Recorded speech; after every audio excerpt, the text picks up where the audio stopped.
Anyone on any kind of spiritual path will be well aware that ego really is the main obstacle on our spiritual growth or our spiritual awakening.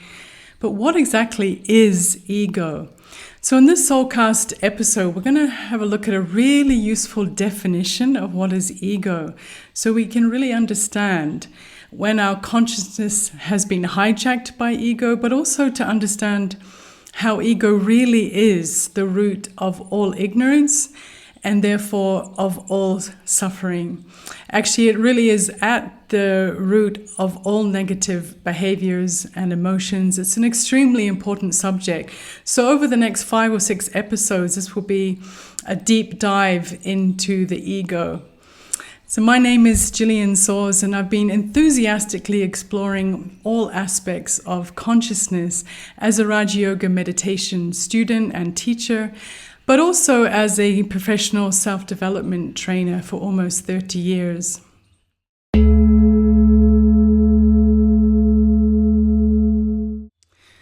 So most of us can recognize the very obvious and stereotypical expressions of ego. We think of the boasting, my way or the highway, basically a self-centered person who's only working towards their own agenda.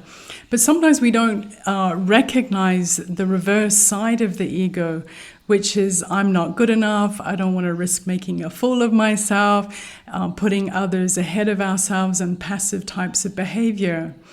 Now, Carolyn McHugh gave a really interesting TED Talk called The Art of Being Yourself. And she used this model of 4 layers of the self. So the outer layer, which is not actually the self, but rather the layer of people's opinions of us. So what other people think of us. And she said there's as many opinions of you as there are people looking at you. And so that's a huge step in our freedom or spiritual awakening, to be more and more free of that layer. Now, the next layer she called the persona. She also called it the wishbone. For myself, I like to call it our highest natural self-expression. But really, it represents the you that deep down you feel that if all your obstacles, if you really were true to yourself, that would be your natural highest self-expression. But then what gets in the way of that is then the next layer, which she called the ego. And she really described the ego as being the voice that either congratulates you, puts you on a pedestal, thinks you're doing great, you're the bee's knees today, but tomorrow it's the reverse. You know, those days when nothing seems to go right and you're not impressed with yourself at all.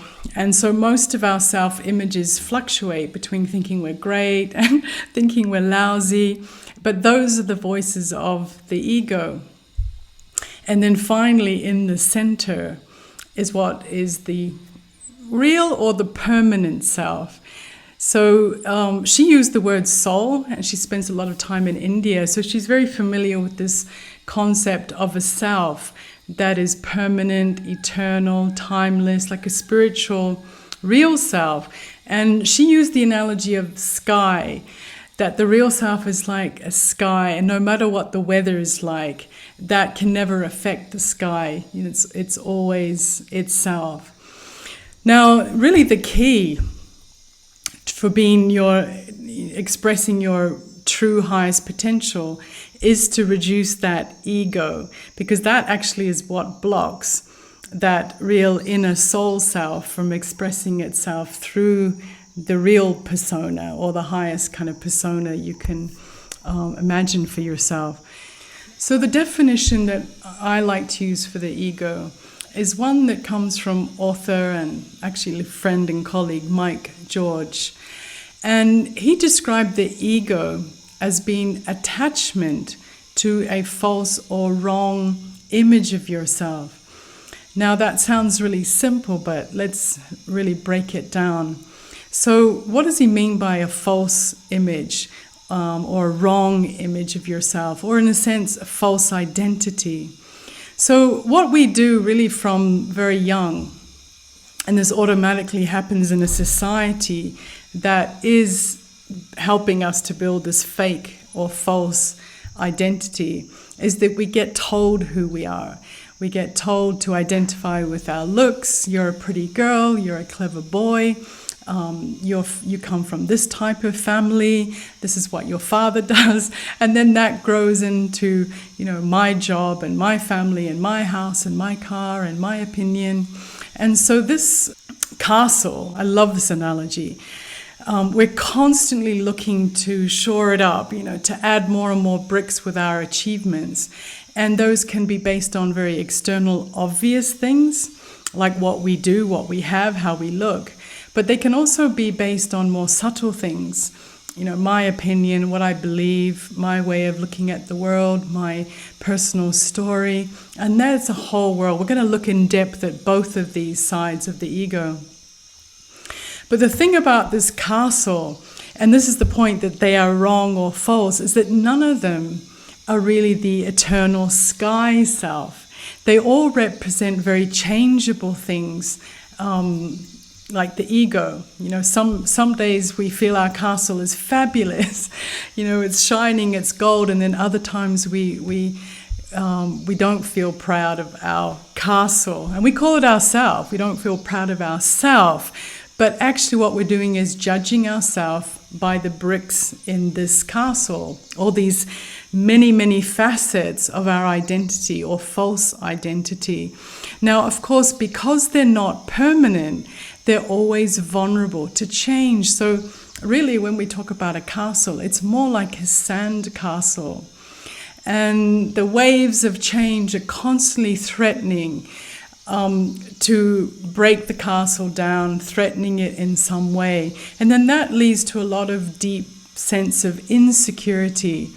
I think a lot of us are not aware actually of the level of tension in our minds related to this monitoring of, is my image safe, am I approved of, or the ambition or desire to add more and more bricks to the castle to make me feel secure. Now I want to share a really kind of practical example of how protecting this castle, this ego out of fear, really does block the expression of the soul, that sky permanent self, from expressing itself through the persona, in this case of Gillian. So this story was some years ago in India, where I am now, and I was at the side of a stage about to sing. And I felt that symptoms of stage fright coming on, the heart rate increasing, that sort of stomach and nervousness. And I asked myself, what does Gillian want? And when I say Gillian, I'm really talking about this identity related to all those factors, that castle of Gillian, her achievements and her talents. And so in the case of the singing, unconsciously, I was obviously hoping that the song goes well so that I get a few bricks for the castle, bricks about talent or whatever. Now, whenever there's a desire for the ego to add something to this identity, there's going to be fear, because I may not get those bricks, but even worse, I may damage the castle in some way. I might ruin my self-image in some small or big way. And so the result is that tension. Then I asked myself, what does the soul want from this moment?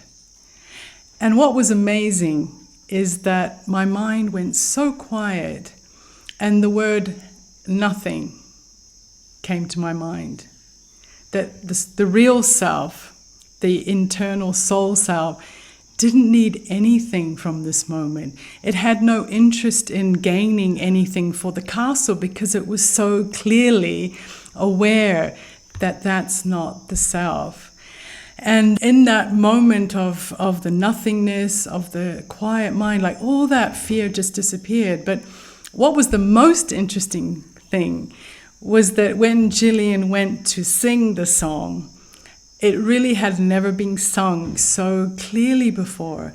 It was as if the ego and the fear and all the tension related to that desire and fear, with it gone, the voice was just able to, the soul was able to use the instrument of Jillian, the persona, to really express the highest version of that song in that moment.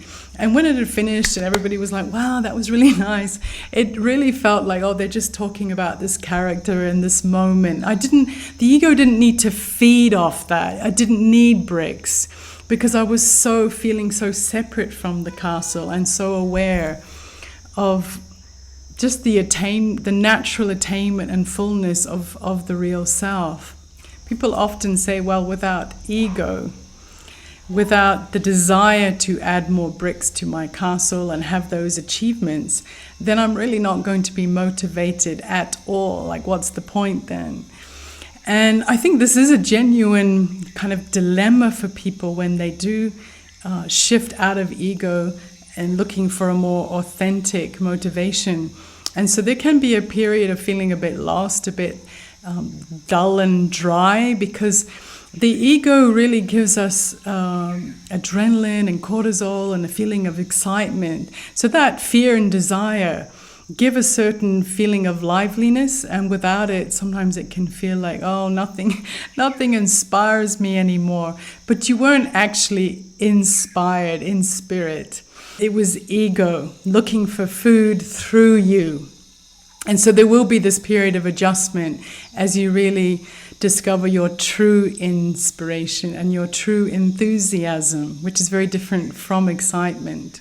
So in future episodes, we're going to look at how this defending this ego castle, this identity, and trying to build it up with ambition, how it really leads to a host of really negative experiences and emotions and behaviors, which all have their roots in this insecurity, this trying to defend a sandcastle.